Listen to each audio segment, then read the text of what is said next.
talked about a lot of great things you're doing, and I'm interested. You mentioned that you're working on a pilot program. Like the two things that jumped out at me in your what you just talked about was the activity you're doing to minimize factory waste, in Hmm. the manufacturing. So I don't know if you want to talk a little more about that.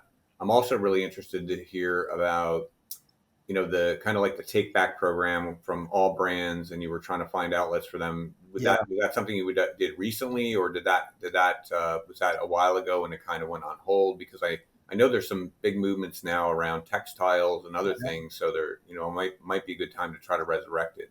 Yeah, so I can talk about that too. I'll give you basically the research that we came up with on the shoe waste program that we launched. We work with Target, Fila, and Steve Madden, and we targeted.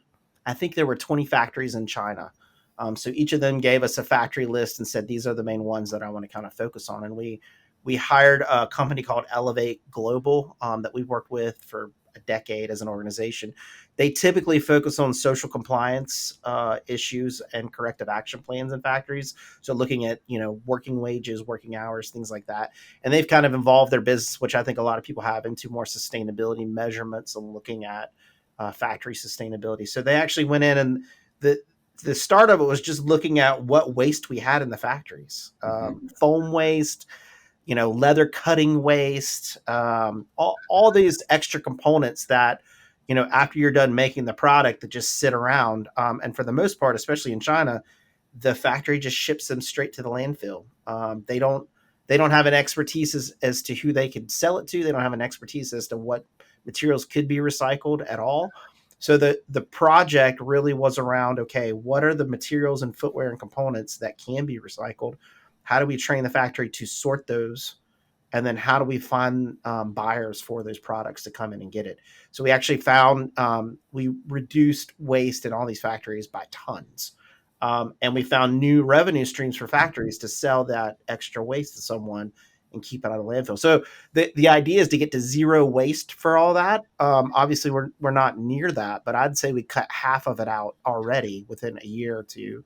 Um, and then what we did, we took our learnings and we expanded the project and program. And so we've got another 20 or 30 companies coming online to train their factories using the same playbook to expand the impact of that across the industry. So this is year two, next year's year three, and we'll hopefully expand it to Vietnam, which is another big footwear base for manufacturing for the US and the European marketplace. So constantly like looking and tweaking and figuring out how to better train and see what those things are, and spread those best practices. And we, as an organization, we subsidize that work. So the brands can pay a minimal fee, or they can have their factory pay it, or they'll share it with the factory.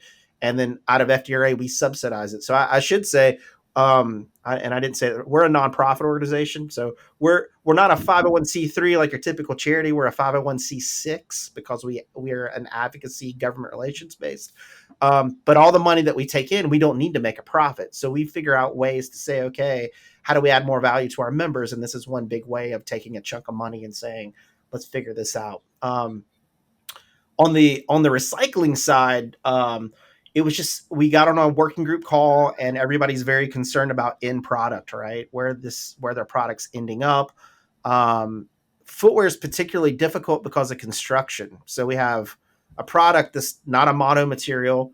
You may have 60 materials. You may have upwards to 120 or 150 different materials or components in a shoe. So there's backing to it. There's stitching, glue, adhesives, all these things, because every time you put your foot down, you want your shoe not to fall apart and come back up, right? So for footwear, it's extremely difficult to think about recycling, because you almost have to cut the upper from the midsole or outsole, and then look at it as two different product types that you have to look at.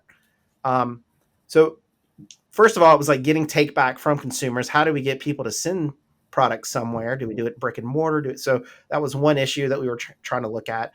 The other issue was really around chemicals. And the problem is every brand has a different RSL, and every retailer has different RSL standards. And so one company may make a shoe, and it all may be super compliant, and they all may all be above the standards, but they have different standards. And so it's almost like that idea of crap in, crap out, right? So if you don't have RSLs exactly set and you're trying to sell that recycled material, to someone to use, even if it's, maybe asphalt, or whether it's especially a kids playground. That's where a lot of Nike Grind goes into, or our kids playground, that they also, interestingly enough too, the largest seller of carpet backing is Nike Grind materials at Home Depot.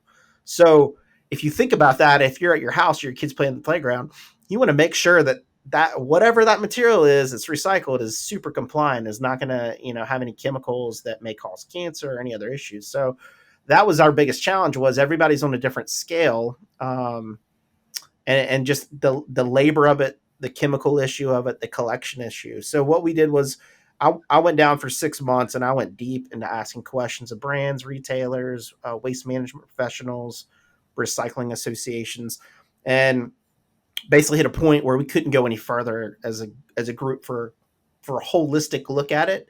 But I have a lot of research, and so I took all the research and I just said, anybody who's interested to know this.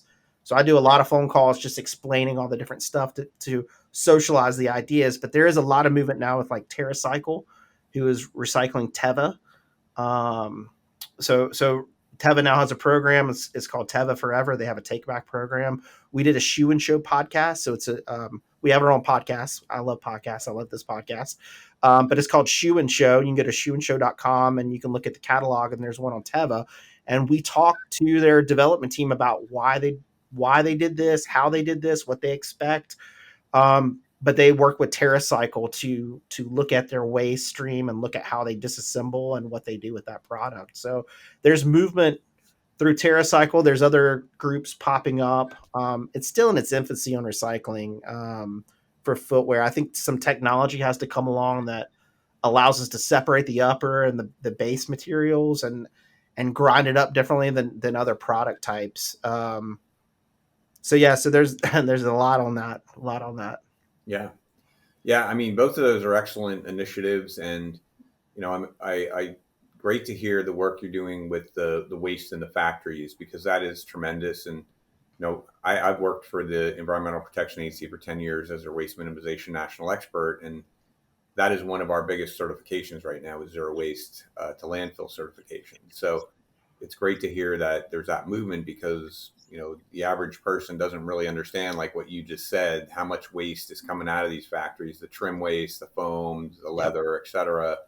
And the same thing, I thought it was really interesting what you just said, that there's anywhere from 60 to 120 different materials going into a shoe.